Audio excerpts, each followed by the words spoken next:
we do this every Thursday, but I think I'm going to change it up and make it every 2 weeks. And then, like next Thursday, we'll do a practice routine with some of the healing tools I teach my clients and students so that you guys can get a grasp of how we heal emotionally. So there'll be some changes coming to us there. So that's pretty exciting. So today we've got a good set of questions that came into the group throughout the week. And so I compile them and then I answer them on this video today so we can all participate and enjoy that. I hope you guys are having a good Thursday and a good start to your holidays because we're in the gauntlet, as I call it. All right, so here we go. The first question is, how does one know if they're a good parent?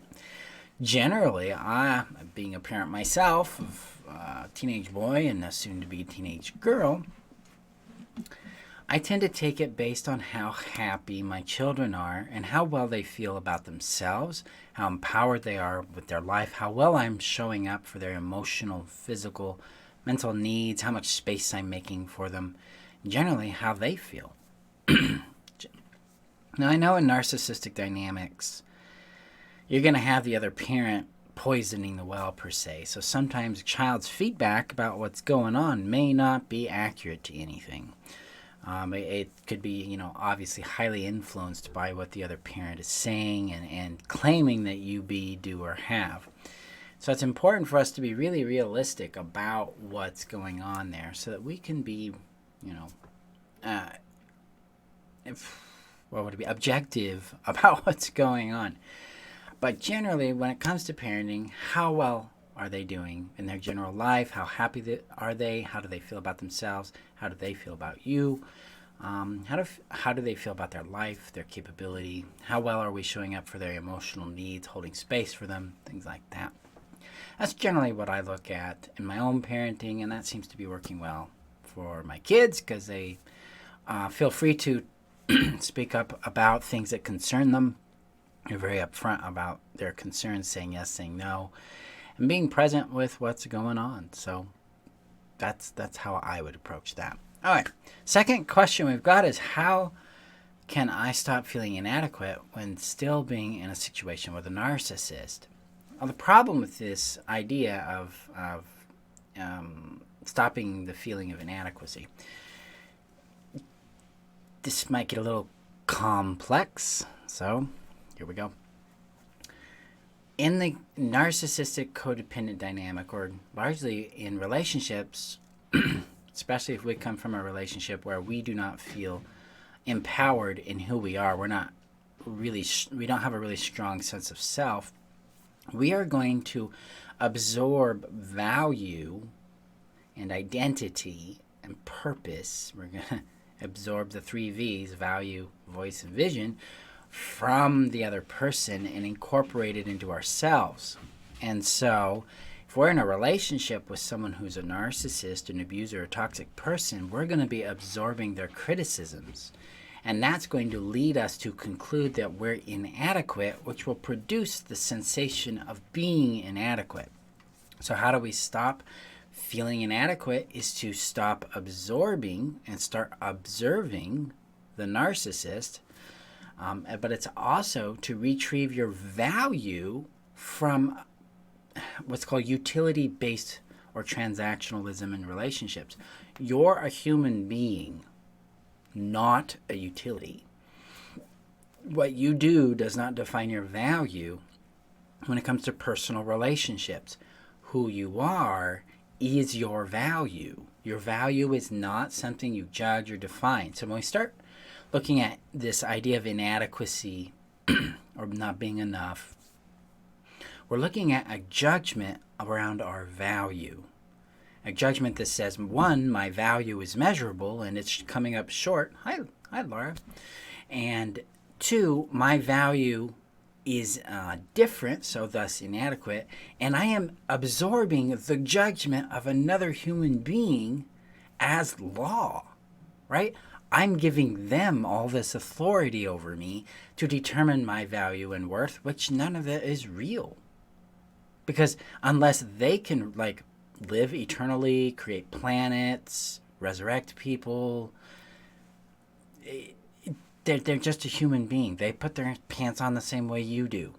We have to stop idealizing and aggrandizing them, because they are not the authority over your worth, your value, your person.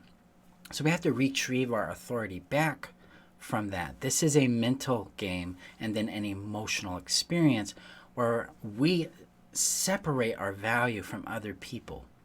We separate our sense of worth from the approval or rejection of others. Basically, and ourselves, we separate our value from judgment. Because approval is judgment, rejection is judgment, right? Our judgment and theirs. And we move towards one singular view with our value, is that it exists and I can embody it. And we know when we're embodying our value because joy shows up, inspiration, lightness, expansion, love for ourselves show up, boundaries show up, saying no shows up. We start hearing our voice because we know our value, so we can see our vision. Boom. There you go. So how do you stop feeling inadequate? Stop believing the narcissist. Stop believing that you have to be different in any way for anybody to love you. Because we don't have a lot of control over who loves us. We don't have a lot of control about what people feel about us. Yes, we do have the ability to influence them, but that doesn't equate to control. That equates to contribution.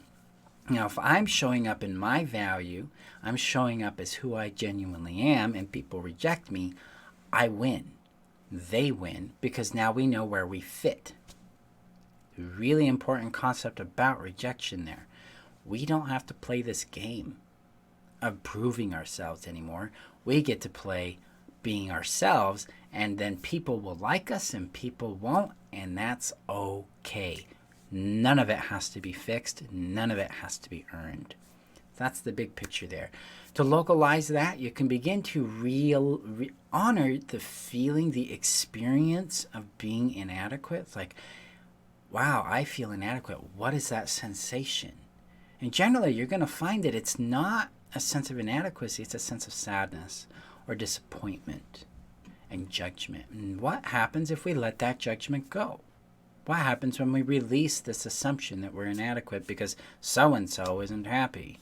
Ooh, right?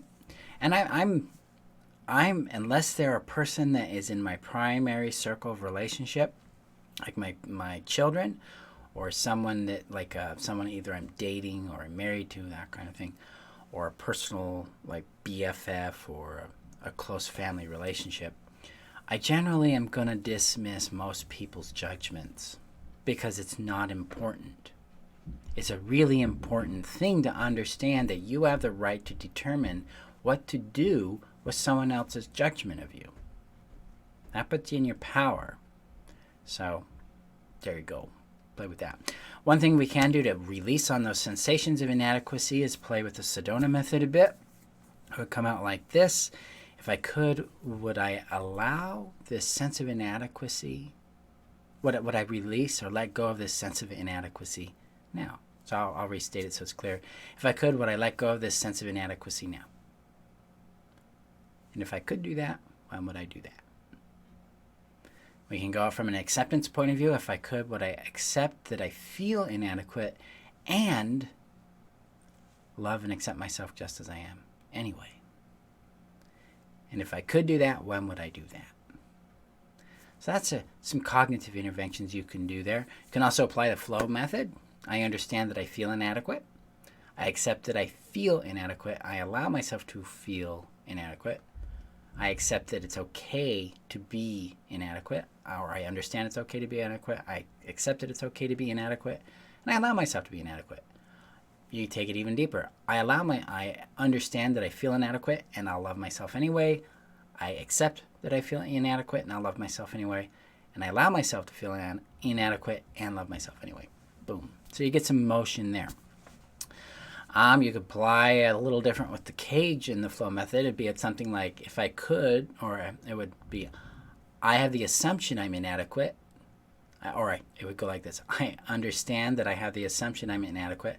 I accept that I have the assumption I feel inadequate, and I allow myself to accept that I have the assumption that I'm inadequate.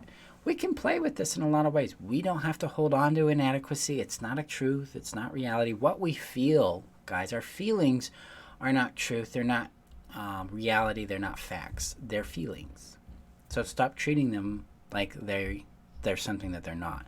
It's akin to going out and yelling at a rock and demanding it be a tree, or treating a tree like a rock and wondering why the tree dies when you pluck it and throw it or something. Feelings are feelings, and feelings are not facts. They're not reality. They're not the truth. They're a point of view, and they're an experience, and they're valid, and they're real, but that doesn't mean that they're accurate. It's very important there, especially with things like shame, guilt, inadequacy. Nah, we don't need to play with those feelings in treating them as facts. We can acknowledge that I feel this way, and I'm going to love myself anyway, and go on with our lives. So there's some ways to play with that feeling of inadequacy. Let's see. Yes, Devin had spoken a bit about abandonment and why it comes back up. So healing is a cycle, and the reason why it's a cycle is because of how the brain works. The brain is a pattern machine. It seeks patterns, it creates patterns, and it operates by patterns. And so when we deal with abandonment, we deal with trauma, unless you get absolute closure on it, your brain is going to have to revisit its known point of origin, which we would call like square one, for instance. Square one says, I was abandoned, I'm unworthy of being kept. And so we move out of square one, we make some difference, make some distance with it, and the change comes. And that change naturally and organically comes because in our growth, we've reached a new plateau. And then that plateau introduces us to another level of awareness about our level of attachment to, like, the abandonment. So now we got to revisit it so we can expand and understand the relationship we have to it. Now, that's a gradual reprogramming you're going through. If this is a dominant thing, it's like above a 6 on the scale of 0 to 10, 10 being on fire. You're dealing with a trauma. We can get some closure on that using the closure technique, and then you don't have to go through that cycle anymore. Instead, you can look at the world from more of an indifferent, peace, or calm point of view. But I wanted to touch on that because healing is all about reassociation. It's not about fixing, and it's actually not about the need, and it's not about the event. It's about the feelings that exist about the event and about the need. When we neutralize the feelings, we discharge them, then we can integrate the need and the event and move on with our lives. So, boom. Chakalaka boom. If you want help with that, the upcoming Brilliantly You 9-week course where we ignite your value, voice, and vision, we'll be getting into that using a process called the SAR and the HEAL process, which is part of the Codependency confidence system. Also, we'll be using it in the Brilliance Mastermind in order to knock out shame, fear, guilt, and all that, so you can receive what you desire faster and easier in your life. All right. Next question is, how do you guys embrace embarrassment when it happens? Now, I posted my response to this on that, but I really wanted to share it here for those of you that watch the videos. Embarrassment's a very useful thing. The more you laugh at it, the better it gets. When you can laugh at yourself, especially with social things, you actually earn credit in other people's minds. Some people are going to be bullies. They're going to be negatives. But most people feel safer being themselves because with someone who can laugh at themselves, because everybody carries this tension about exposure. They carry this tension about embarrassment and being flawed and being inadequate. Boom, like that question. We all carry these subtle fears. And when someone is willing to go, yeah, I really screwed that one up, it gives everybody a chance to have a deep breath and show up too. It's like, wow, I get to be human too. And you do. You get to be human too. We all do. I mean, look at me here on Facebook talking to you guys. My mind right now is like, we're not doing this perfectly. But yet, I imagine you're not sitting there going, you could do this better, you could do that better, critiquing it.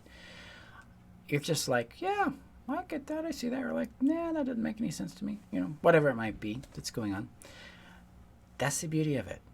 When we stop trying to be perfect, we get to be brilliant.